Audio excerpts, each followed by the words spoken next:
नमस्कार, मैं हूं आपके साथ हर्षिता तोमर। आइए नजर डालते हैं आज के मुख्य समाचारों की ओर।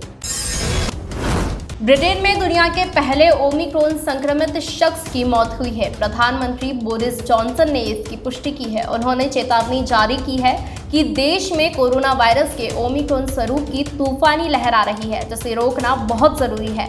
यहाँ यह वेरिएंट अभूतपूर्व ढंग से फैल रहा है। सभी संस्करणों में ओमिक्रॉन का हिस्सा 40% होने के कारण यहाँ टीके की अतिरिक्त खुराक पर जोर दिया जा रहा है। जॉनसन ने ओमिक्रॉन की तूफानी लहर को रोकने के लिए 18 साल के ऊपर के लोगों को दिसंबर अंत तक टीके की बूस्टर खुराक का लक्ष्य रखा है।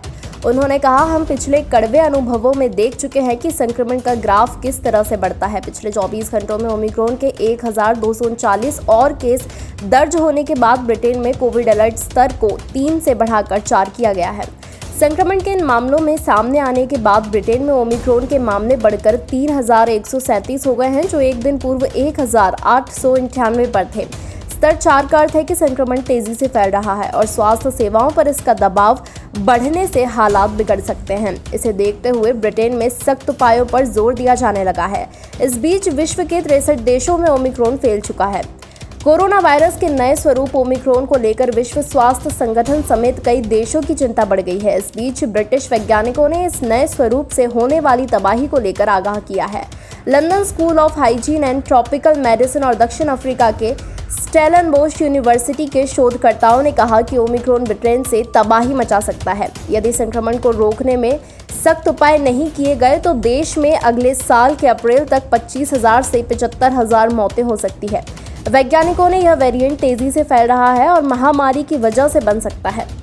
चीन में डेल्टा स्वरूप के उपवंश AY4 के मामले मिले हैं। चीन के जेजियांग प्रांत में 5 से 12 दिसंबर के बीच कोविड-19 के 138 मामले सामने आए हैं। ये सभी कोरोना वायरस के डेल्टा स्वरूप के उपवंश AY4 से संक्रमित हैं। इसके मद्देनजर अधिकारियों ने पूर्वी प्रांत के लाखों लोगों के बाहर यात्रा करने पर रोक लगा दी है।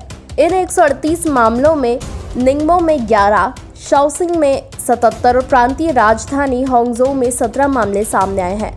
जीनोम अनुक्रमण से इनकी पुष्टि AY4 के स्वरूप में हुई है। इसके अधिक संक्रामक और मूल कोरोना वायरस से अधिक वायरल लोड वाला बताया गया है। इसे देखते हुए जनसभाओं और यात्रा पर प्रतिबंध लगा दिए गए हैं। दक्षिण अफ्रीका के राष्ट्रपति सिरिल रामाफोसा कोरोना संक्रमित पाए गए हैं। उनका उपचार चल रहा है। प्रधानमंत्री नरेंद्र मोदी ने उन्हें जल्द स्वस्थ होने की कामना की है। रामाफोसा ऐसे दिन संक्रमित पाए गए जब देश के संक्रमण के दैनिक रिकॉर्ड में 37,875 नए मामले सामने आए हैं, जबकि एक दिन पहले मामलों की संख्या 17,154 थी। मंत्री मोंडली गुंगुबेले ने कहा कि पूर्व उपराष्ट्रपति FW डे क्लार्क के सामने में आयोजित कार्यक्रम के बाद रामाफोसा अस्वस्थ महसूस करने लगे। पाकिस्तान में पहले ओमिक्रॉन मामले की पुष्टि इस्लामाबाद देश के राष्ट्रीय स्वास्थ्य संस्थान ने सोमवार को कहा कि पाकिस्तान ने देश के सबसे अधिक आबादी वाले शहर कराची में ओमिक्रॉन संक्रमण के पहले मामले की पुष्टि की है। NHI ने कहा, इस मामले को देखते हुए अन्य संदिग्ध नमूनों की भी निरंतर निगरानी की जा रही है। 60 से ज्यादा देशों में फैल चुके ओमिक्रॉन संस्करण को WHO ने बेहद खतरनाक बताया है। कहा गया है कि इस बात के साक्ष्य हैं कि इस वेरिएंट पर टीका काफी असरदार रहता है। WHO ने दोहराया कि ओमिक्रॉन को लेकर बढ़ रहे खतरे के चलते चिंताएं बरकरार हैं। हालांकि इसकी गंभीरता पर नैदानिक डेटा सीमित है। कोरोना के ओमिक्रॉन स्वरूप के बढ़ते दायरे के बीच वैज्ञानिक टीके के प्रभाव के आकलन में जुटे हुए हैं। Emerging microbes and infection journal में प्रकाशित शोध के अनुसार पहले संक्रमित हो चुके व टीका लगवा चुके लोगों ने ओमिक्रॉन को मात देने की क्षमता अधिक है। चीन के national institute for food and drug control का कहना है कि टीके की तीसरी खुराक ओमिक्रॉन से बचाने में ये कुछ हद तक ही कारगर हो सकती है। वैज्ञानिकों का कहना है कि शुरुआती परीक्षण में यही पता चला है कि पहले संक्रमित हो चुके व टीका लगवा चुके लोगों में बचाव की गुंजाइश कुछ हद तक है। एजेंसी वैज्ञानिकों का कहना है कि ओमिक्रॉन की चपेट में आने का खतरा इसलिए है क्योंकि संक्रमण या टीके से बनी इम्यूनिटी औसतन 6 माह के बाद कमजोर होने लगती है। कोविड को लेकर सोशल मीडिया पर भ्रामक जानकारियों के लिए यह प्लेटफॉर्म नहीं बल्कि समाज खुद जिम्मेदार है। फेसबुक के कार्यकारी एंड्रयू बॉसवर्थ ने कहा, लोग यह व्यक्तिगत तौर पर चुनते हैं कि उन्हें किस चीज पर विश्वास करना है या नहीं।